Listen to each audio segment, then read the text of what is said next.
উদীচী নেশামুক্তি ও পুনর্বাসন কেন্দ্রে 11তম যোগ দিবস পালন।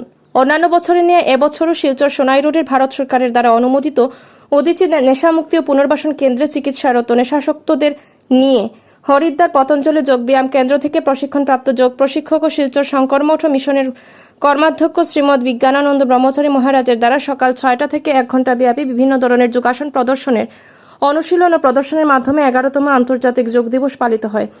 যোগ প্রশিক্ষক দেবাশিস নাথ বলেন, যোগব্যায়াম একজন ব্যক্তিকে কেবল শারীরিক নয় মানসিক সমস্যাও কাটিয়ে উঠতে সাহায্য করে। যোগব্যায়ামের সাহায্যে শারীরিক ও মানসিক স্বাস্থ্য বজায় রাখা যায় এবং নেশা সেবনের মনে দূরে রাখা যায়। এদিন অন্যান্যদের মধ্যে বক্তব্য রাখেন শিলচর শঙ্করমঠ মিশনের কর্মাধ্যক্ষ শ্রীমৎ বিজ্ঞানানন্দ ব্রহ্মচারী মহারাজ এবং সংস্থার পক্ষ থেকে উপস্থিত ছিলেন রাহুল চন্দ, অর্জুন দাস, দিশান রায়, দীপ্তিনাথ সহ আরও অন্যান্যরা। আজকে যোগা দিবস 2025 আমাদের 11তম যোগা দিবস উপলক্ষে আমাদের নেশামুক্তি কেন্দ্র শিলচর রাজ্য উদীচীতে আমাদের মঠাধীশ শঙ্কর মঠের মহারাজজি এসেছেন আর আমরা সবাই মিলে যোগা প্রাণায়াম করেছি।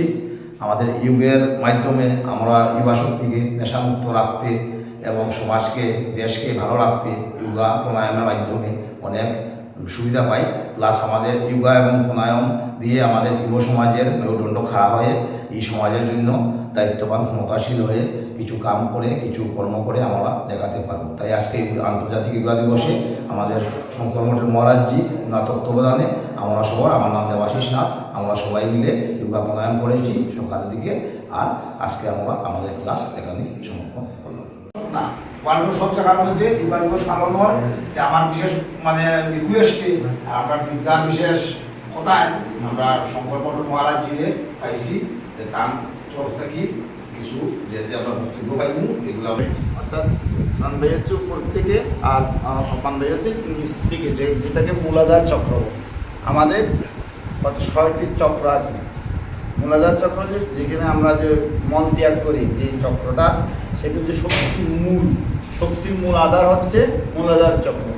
ওইখান থেকে সাধনার যে স্তর এখান থেকে শুরু হয়। ওই চক্র থেকে আস্তে আস্তে মূলাধার, স্বাধিষ্ঠান, মণিপুর ইত্যাদি বা আগ্রা চক্র বা এই অনাহত চক্র, এইসব চক্র থেকে আগ্রা চক্রতে পৌঁছে যাবে। অর্থাৎ 6টি চক্র থাকছে। তো মূলাধার চক্র হচ্ছে আমাদের মূল সাধনার স্থান। যে যখন সাধক ধ্যান লাগায় প্রথমে কি মূলাধার চক্রতে ধ্যানটা করে আর আগ্রা চক্রের মধ্যে মনটাকে স্থির করে। ও মন স্থির করতে পারলে সমস্ত কিছু নিরোধ হয়ে যায়, অর্থাৎ শান্ত হয়ে যায়। আমরা তো অশান্ত শুধু বাইরে না, অশান্ত আমাদের ভিতরে। মানে আমরা বলি না অশান্তি আমরা বাইরে পাচ্ছি, আসলে বাইরের অশান্তি কিছু না। সমুদ্রের যে বাইরে ঢেউ, যেটা উত্তাল, যেটা তরঙ্গ আসে, আমরা এটাকে শুধু বাইরের যে ঢেউটাকে আমরা অশান্ত মনে হয়, কিন্তু মনের মধ্যে যে ঢেউ আসে সেটাকে কীভাবে নিরোধ করা যায়, মনের ঢেউ কীভাবে দমন করা যায়, এই দমন করার একমাত্র হচ্ছে যে যোগ শক্তি।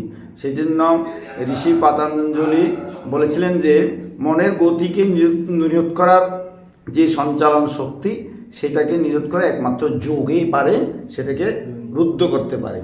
সেজন্য এই আমাদের এই যোগ কৌশলগুলো আমাদের জানতে হবে যে কীভাবে কৌশল করলে, কৌশলের মধ্য দিয়ে আমরা মনকে শান্ত করতে পারি। অশান্ত মন, অশান্ত এই শরীর, যে রোগ ব্যাধি, এগুলো থেকে মুক্তি পাওয়ার একমাত্র আমাদের কাজ করতে হবে, সেটা হচ্ছে যোগা। যোগার দ্বারা মন স্থির হয়, অচঞ্চল মন শান্ত হয়ে যায়। সেটা আমরা করব আজকে। আমরা অনেক আসন প্রাণায়াম করতে হবে অবশ্যই।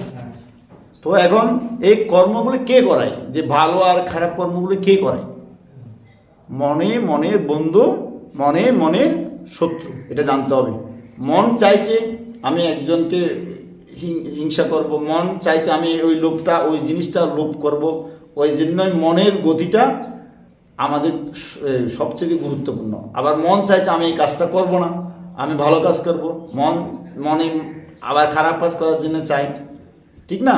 এই দুইটাই জিনিস আমাদের এই কারণে বিশেষ কিছু মন, সে মন কন্ট্রোল করা, মাইন্ড কন্ট্রোল ইজ এ যোগ।